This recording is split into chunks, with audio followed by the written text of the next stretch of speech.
Hey everybody, it's Andrew Hutchings here with episode 3 of Relationship Advice. Let's fix this so you're not looking at the table.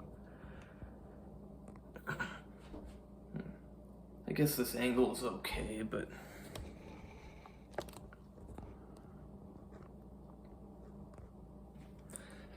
So this episode is about, what could I title it?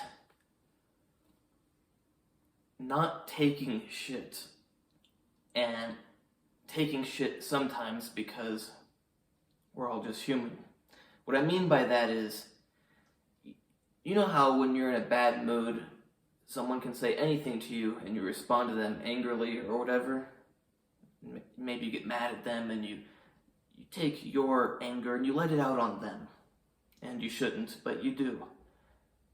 So, what I recommend is that it's hard to say exactly how often to do this and how often to not do this, but it's very important that if your girlfriend does let her anger out on you, you make it clear that you don't deserve this. She should not be yelling at you.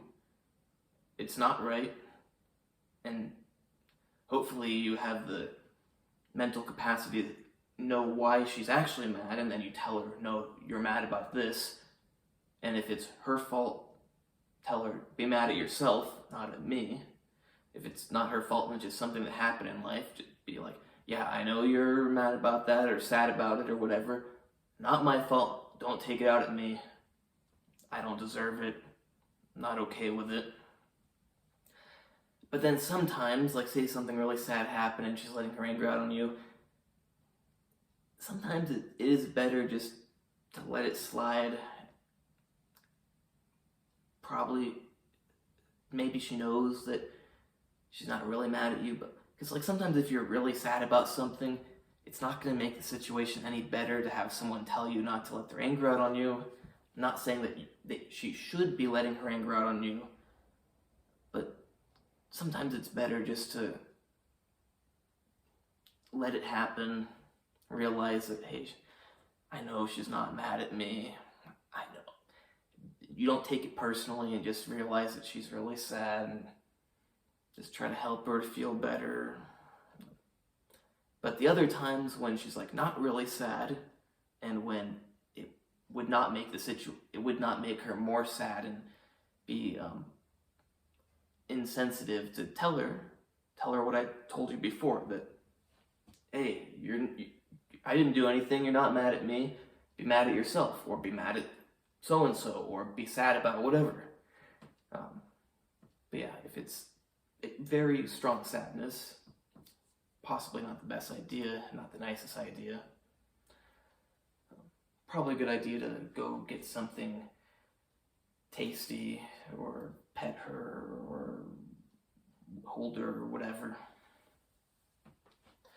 And my parents sure would love to hear this video because I am very much at fault for responding to people angrily when they haven't done anything. Partially just because it's how I am. I don't have the best attitude. And because I wasn't raised to not do it. When I have kids someday, I am going to make it very clear to them anytime that they let their anger out on me that it's not okay. Because you can't raise someone without making that clear and then expect them to not do that. Because when you're a kid and you develop behavioral patterns, you're not aware that it's not right to let your anger out on other people, but they become ingrained in you. Like, yeah, I can make a conscious effort and try not to be sharp and like irritated with people, and if I'm mad about something, to not talk with anger in my voice. But hey, I've been doing it for a long time. I know I'm not that old, but 23 years of it, still quite a while. But in a relationship, you're starting from scratch. It's a little bit different because, yeah, even though you may have developed those patterns, it depends on the people you're with. Because maybe you've noticed, like if you're with people you don't know, even if you are irritated, you're probably gonna like hold it in more than with people you do know who you're used to just letting it out on. Even though you care about those people more, you're just used to it. So when you have a relationship, make sure that it builds itself up healthily and that you do not get in the habit of letting your anger out on each other. Because that would not be good, and it's going to lead to a miserable relationship someday. And you're not being mean by saying, be mad at yourself, don't be mad at me, it's your fault, you did it. If that's true, let her know. Unless she's very sad about something, like I already told you. Maybe tell her at a later time, but even then, hopefully she realizes it. You don't always need to tell her. Because, I mean, we know that we let our anger out on people, but sometimes we don't really think about it. So it's important to let them know that it's not okay and start building those good patterns and behaviors. Anything else I should say in this video? So yeah, the same thing applies for like everything. Make it clear what you're not okay with. Like, say there's stuff your girlfriend does that you are not okay with, and it's not like changing her entire being to not do it, or to do it, or whatever. Let her know, and don't be like, oh, you know, do you think you could not, you know, I really, like, I mean, be nice about it, but make it known. Like, don't be a pussy. Like, be a man. Make it known what you're okay with, what you're not okay with. I don't know how else to put it, because it's just people are too afraid to, I don't even know the word for it, just like be normal. And I don't know, guys have just become pussified. It's not being mean, it's just being normal, how you're supposed to be. It's like in our society today, you can't ever tell someone if they're wrong about something, because that would be mean to have them realize. I'm not saying like be mean about it, but it's like in our society today, anytime, in any way, you say something to someone, they get offended, or they take it the wrong way, no matter how nicely you say it. So I'm not even saying say it as nicely as you would maybe try to say it to those people. I'm not saying you should say things nicely to those people. Say it neutral. Not mean, not nice, just say it. Of course, with the person you love, sometimes you can be kind of soft about it, but don't want to be too soft, because that's could be a sign of weakness, and she's just going to feel like she's going to walk all over you.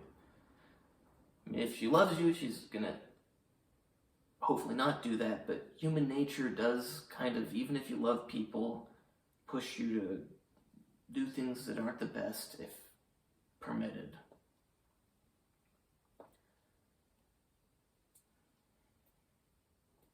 Have expectations and make them clear. And if she has her expectations and they're clear, try to meet them.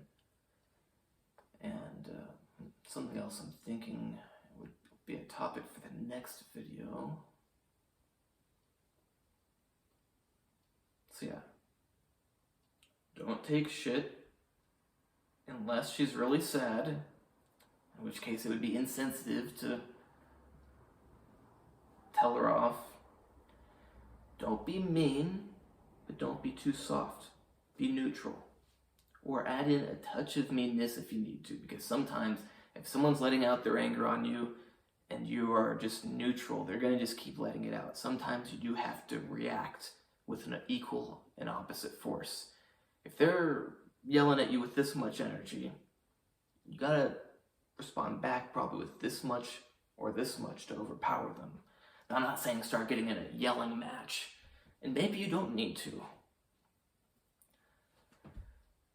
But yeah, I can't say everything exactly to the T what to do, but you get the idea, hopefully. 9:52, so I'll wait like 5, 4, 3. Because apparently someday if it gets monetized, you get more money if it's over 10 minutes. So please like and subscribe, leave some comments, maybe ideas for future videos. Check out my other videos on health and fitness. You know the ending. If you've watched my other videos, you can hire me for training. You can hire me for eating. You can hire me for supplements. You can't hire me for medical advice, but you can hire me to consolidate medical information, put it all in one place along with my opinion. Coming soon is my book on tendinitis, which will allow you to get your life back, save a lot of time and money. Maybe after that, a high blood pressure medication or supplement. What else? In terms of training, I recommend a combined approach of in-person and over the phone and written, because, well, I mean, if you're not close to me, then there's no in-person. But I think it's a waste to hire someone to train you in person every single time you go to the gym. That's a lot of money, unless you have a ton of money and you can just blow it on whatever you want. You probably get more bang for your buck by hiring me for like 3 sessions to begin with, where we go over everything. I make sure you're doing everything right. We do our stuff that we're gonna do, and then like I check back up on you in 2 or 3 months, see how things are going, make sure your form's good. Hopefully it's improved even, but if something's not working, we tweak it a bit, and we tweak everything in general so that it works even better. Then another 3 months goes by, we see how things are going, maybe there's some sort of roadblock, plateau, or who knows what it is, but we tweak things a little more, or maybe they're perfect still and we just don't tweak them. And yeah, you hire me for an initial, I guess I would just tell you during those first few days. So I won't get into all the details, but yeah, I don't think you need me every single day with you, just at first, and then checkups.